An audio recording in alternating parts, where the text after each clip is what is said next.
Aplikasi Dokter to Dokter bisa di-download di Play Store maupun App Store secara gratis. Kemudian install aplikasinya. Registrasi cepat bisa dilakukan melalui akun Facebook dan Google Mail. Untuk yang tidak memiliki Facebook dan Google Mail, registrasi bisa dilakukan dengan menekan tombol register. Isi nama, email, dan password Anda. Verifikasi email Anda dan masuk kembali ke aplikasi. Tunggu apa lagi? Download sekarang dan dapatkan beragam manfaatnya. Assalamualaikum warahmatullahi wabarakatuh. Alhamdulillahirrabbilalamin, puji syukur kehadirat Allah Subhanahu wa Ta'ala. Karena pada siang hari ini kita masuk pada sesi yang ketiga di Heart Disease in Pregnancy. Ada 3 pembicara yang akan tampil pada siang hari ini. 3 pembicara, yang pertama adalah Dr. David. Dr. David adalah feto maternal dari Fakultas Kedokteran Universitas Cendrawasih, RSUD Jayapura. Untuk Dr. David, waktu dan tempat kami persilahkan. Baik, terima kasih untuk kesempatan yang diberikan pada saya untuk menyampaikan Heart Disease on Pregnancy Problem in Indonesia. Seperti kita ketahui, ini kehamilan dengan adanya pertumbuhan janin mengakibatkan perubahan pada sistem dari kardiovaskuler. Kemudian kalau jantung pada ibu hamil yang normal dapat beradaptasi. Kemudian wanita dengan penyakit jantung dia akan mengalami dekompensasi dan menimbulkan komplikasi dari kehamilan. Angka kejadian kehamilan pada wanita dengan penyakit jantung kurang lebih 0,9 sampai 3,7%. Dengan penyakit jantung bawaan lebih banyak didapat pada negara yang maju, sementara penyakit jantung rematik pada negara yang berkembang. Di Indonesia sendiri, dari data RSUD Dr. Sutomo tahun 2017, angka kematian akibat kehamilan dengan penyakit jantung kurang lebih 14% dari seluruh kematian maternal. Sementara di RSUP Dr. Karyadi Semarang itu terdapat 66% atau 59 kasus itu pada tahun 2013 hamil dengan penyakit jantung yang disertai dengan gagal jantung, dan 35,6% yang mengalami komplikasi kardiovaskuler maternal, dan 8,5% mengakibatkan kematian ibu. Di sini diperlukan deteksi dini serta follow up sehingga dapat menurunkan angka mortalitas bagi wanita hamil dengan penyakit jantung. Sebagai bahan diskusi, yang pertama kita akan lihat perubahan fisiologis pada kehamilan. Yang pertama akan terjadi peningkatan volume dari plasma yaitu 30-50%, relatif lebih besar dengan peningkatan sel darah atau hemoglobin yaitu 20-30%. Dampaknya adalah hemodilusi dan penurunan konsentrasi dari hemoglobin. Yang kedua, heart rate bisa meningkat 10-20 kali. Kemudian puncaknya kira-kira 25% pada saat melahirkan. Yang ketiga, cardiac output meningkat 30-50% di atas baseline. 4, tekanan darah bisa menurun sekitar 10 mm Hg. Yang kelima, resistensi vaskuler sistemik dan pulmoner yang menurun kurang dari 20%. Kemudian yang keenam, oksigen konsumsi ibu hamil meningkat 20-30%. Beberapa perubahan sistem kardiovaskuler dan hematologis ini dapat mengaburkan atau bahkan memperberat penyakit jantung. Hamil dengan penyakit jantung itu tidak mampu untuk mengakomodasi perubahan ini sehingga terjadi disfungsi dari ventrikel dan mengakibatkan gagal jantung. Diagnosis penyakit jantung pada kehamilan biasanya masih banyak digunakan prosedur invasif, yaitu mulai dari adanya gejala dan tanda kardiovaskuler harus sudah mulai dicurigai, yaitu ada murmur atau bising jantung. Itu indikasi untuk kita melakukan ekokardiografi. Ekokardiografi juga bila ada gejala sinkop, kemudian paroxysmal nocturnal dyspnea, kemudian tahikardi, aritmia yang terus-menerus, napas yang memendek saat istirahat, distensi vena dari leher, kemudian summation gallop, kemudian murmur sistolik dan murmur diastolik, nyeri dada, dan hemoptosis yang dapat didiagnosa. Bila dengan ekokardiografi tidak dapat didiagnosa, dapat dilakukan dengan kemampuan mitral valve dengan 4D, kemudian transthoracic echo dan transesophageal echo yang dapat menentukan kelainan dari struktur jantung. Untuk ini penggolongan ini kapasitas dari fungsional yaitu berdasarkan New York Heart Association itu sudah mulai dari tahun 1928, kemudian sudah mengalami revisi sampai 8 kali, dan yang terakhir dipakai adalah tahun 79. Ini penggolongan ini sangat penting karena dapat menyediakan informasi untuk dapat menentukan apakah ini kehamilannya dapat dimulai dan dilanjutkan atau tidak. Seperti kita ketahui semua sudah ini terbagi dalam 4 kelas. Yang kelas 1 tidak ada batasan aktivitas fisik, kelas 2 batasan ringan dengan aktivitas fisik, kelas 3 batasan berat dengan aktivitas fisik, dan kelas 4 dengan gangguan berat. Kemudian ada ini tabel yang lebih banyak dipakai saat ini yang direkomendasikan oleh The European Society of Cardiology ini pada tahun 2011, yaitu ini klasifikasi resiko ini komplikasi jantung berdasarkan WHO.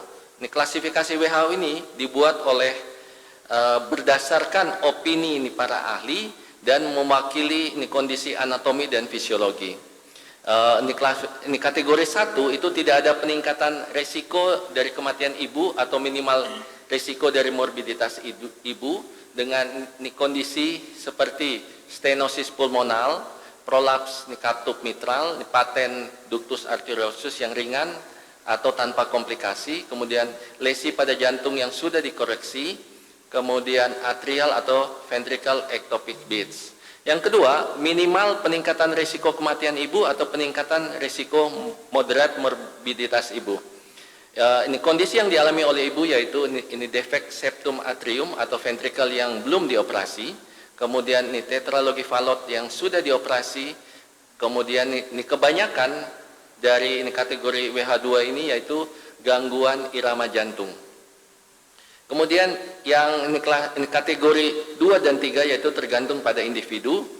Yang ini kondisi yang dialami ibu yaitu ini gangguan ventrikel kiri yang ringan, kemudian kardiomiopati hipertrofi, penyakit jantung katup yang tidak masuk dalam ini kategori 1 atau 4, sindrom Marfan tanpa dilatasi aorta, dan ukuran aorta yang kurang dari 45 mili pada penyakit katup aorta, kemudian koartosio aorta yang telah diperbaiki. Kemudian yang kategori ini 3 yaitu peningkatan resiko kematian ibu yang signifikan dan morbiditas ibu yang berat. Ya, setelah dilakukan konseling oleh ahli, kehamilan dapat dilanjutkan dengan monitoring yang sangat ketat oleh multidisiplin ilmu, yaitu ada dokter obgyn, jantung, anak, dan akan dievaluasi selama kehamilan, persalinan, dan masa nifas. Ini kondisi yang dialami oleh ibu yaitu ini katup mekanik, sistemik ventrikel kanan, sirkulasi dari Fontan, penyakit jantung sienosis yang belum dikoreksi, penyakit jantung ini kongenital yang kompleks, dilatasi aorta 40-50 mm ini pada sindrom Marfan, kemudian dilatasi aorta 45-50 mm pada penyakit katup aorta. Yang paling berat yaitu 4, sehingga risiko untuk terjadinya kematian ibu dengan morbiditas yang berat, sehingga ini kehamilan merupakan kontraindikasi dan bisa didiskusikan untuk diakhiri kehamilannya. Yang ini kondisi yang ini dialami oleh ibu yaitu hipertensi pulmonal, kemudian disfungsi ventrikel sistemik yang berat, riwayat dari peripatum kardiomiopati dengan gangguan fungsi ejeksi ventrikel kiri, mitral stenosis dan aorta stenosis berat, sindrom Marfan dengan dilatasi aorta 4 lebih dari 45 mili dan dilatasi aorta lebih dari 50 mili. Nah, yang jadi masalah sekarang ini problem ini penyakit jantung dalam kehamilan di Indonesia. Yang selalu ini terlambat didapat adalah kita sangat jarang untuk melakukan konseling prakonsepsi, karena hampir semua datang sudah dengan hamil yang besar dan datang ke rumah sakit dengan keadaan yang sesak. Idealnya dilakukan konseling prakonsepsi sehingga kita dapatkan informasi yang komprehensif, kemudian kita mengetahui resiko yang mungkin terjadi pada ibu dan bayi selama kehamilan dan persalinan, misalnya memburuknya kondisi hemodinamik ibu, kemudian resiko infeksi, resiko perdarahan pasca persalinan, resiko kematian, IGR, bahkan aborsi maupun prematur. Kemudian setelah itu kita bisa melakukan di konseling prakonsepsi itu juga pilihan kontrasepsi pasca persalinan. Kemudian pada saat antenatal care harus diketahui riwayat penyakit jantung sebelumnya, riwayat penyakit kardiovaskuler, kemudian dilakukan pemeriksaan menyeluruh, kemudian lab dan pemeriksaan elektrokardiografi, fotoronsen, bahkan bila diperlukan dilakukan ekokardiografi. Nah, tujuan dari pelayanan antenatal pada ibu hamil yang pertama adalah kita dapat mengakses dan menggolongkan risiko penyakit jantung ibu dalam kehamilan. Yang kedua, dapat menyarankan terminasi kehamilan apabila diindikasikan. Yang ketiga, kita dapat mengamati kemungkinan terjadinya fetotoksik dengan penggunaan obat-obat selama kehamilan. 4, mengoptimalkan status dari kardiovaskuler ibu. 5, merencanakan persalinan termasuk waktu dan tempat dan cara persalinan. Dan 6, monitoring kondisi janin. Bila obat-obat itu fetotoksik, kita dapat mempertimbangkan untuk pemberiannya diganti atau dihentikan atau dilanjutkan apabila dianggap resikonya bila tidak menggunakan lebih berat terhadap kondisi ibu dengan tetap monitoring efek pada janin. Pemeriksaan antenatal itu kita lihat perkembangan kehamilan dan penyakit jantungnya setiap 2-4 minggu sampai umur 20 minggu kehamilan. Kemudian setiap 2 minggu sekali sampai umur 24 minggu kehamilan dan setiap minggu hingga kelahiran. Bila kehamilan ditegakkan, maka harus dilakukan pemeriksaan awal yang menyeluruh. Kemudian yang kedua, kita lihat riwayat medis dan operasi dari pasien. Kemudian laporan medis dari diagnosis penyakit jantung dan kondisi saat ini. Kemudian kita menggolongkan dalam risiko menurut WHO sehingga frekuensi dan level pelayanan antenatal dapat dioptimalkan. Kemudian harus dirawat oleh multidisiplin yaitu SPOG, spesialis jantung, fetomaternal, anak dan bedah jantung. Kemudian kita memberikan informasi dan edukasi sehingga pengaruh penyakit jantung pada kehamilan, persalinan dan nifas sudah diedukasi pada ibu dan keluarganya. Kemudian terminasi harus dipertimbangkan bila WHO kategori 4. Kemudian saat antenatal semua diperiksa, kemudian dilihat kemungkinan atau tanda-tanda kardiovaskuler yaitu ada clubbing, polisitimia, cyanosis, anemia atau bising jantung dan tanda dari gagal jantung. Kemudian dilakukan screening untuk penilaian fetus dengan melihat NT pada trimester pertama dan dilanjutkan dengan karyotyping bila ada indikasi. Kemudian kita lihat screening anatomi pada trimester kedua yaitu 18 sampai 22 minggu. Kemudian dilakukan ekokardiogram janin pada wanita dengan penyakit jantung kongenital. Kemudian jangan lupa memberikan suplemen zat besi dan asam folat. Kemudian mengkoreksi anemia sehingga beban jantungnya jadi lebih berkurang. Istirahat atau tirah baring untuk kategori 2, 3 dan 4. Kemudian koreksi untuk faktor yang berkontribusi pada kejadian gagal jantung yaitu infeksi, aritmia, hipertensi, dan yang berikutnya rencana penanganannya seperti apa yaitu persalinan, kemudian cara persalinan, pertimbangkan anestesi dan metode kontrasepsi. Yang terakhir waktu persalinannya untuk metode dan kondisi ibu dan janin.